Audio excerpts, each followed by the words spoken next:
আইয়ামে জাহিলিয়াতের যুগে আল্লাহর হাবিব জনাবে মুহাম্মদুর রাসূলুল্লাহ সাল্লাল্লাহু আলাইহি ওয়াসাল্লাম আইয়ামে জাহিলিয়াতের যুগ, বর্বর যুগ, যেই যুগে মানুষ খুন করা, তারপরে ডাকাতি করা, মানুষের সম্পদ লুণ্ঠন করা, মা বোনদের ইজ্জত লুণ্ঠন করা, এই সমস্ত মানুষগুলোকে আল্লাহর হাবিব এই কুরআনুল কারীম দিয়ে তাদেরকে সোনার মানুষে পরিণত করেছিলেন।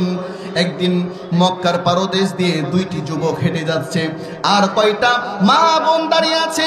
এই সময় ওই যুবকগুলোকে দেখে ওই মা বোনটা দৌড় দিয়ে চলে যায়।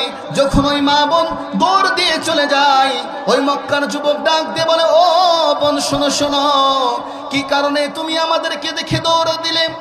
তখন ওই মক্কার যুবক যখন প্রশ্ন করলো, কি কারণে তুমি আমাদেরকে দেখে দৌড় দিয়ে পালিয়ে গেলে, সাথে সাথে ওই বোন ডাক দিয়ে বলে, ও গো তোমরা মক্কার যুবকরা শোনো শোনো, তোমরা মক্কার যুবকরা তো ভালো নাই। মা বোনদেরকে দেখলে তোমরা মা বোনদের ইজ্জত লুণ্ঠন করো, মা বোনদেরকে জোরপূর্বক তোমরা ধর্ষণ করো, তোমরা মক্কার যুবক ভালো নাই।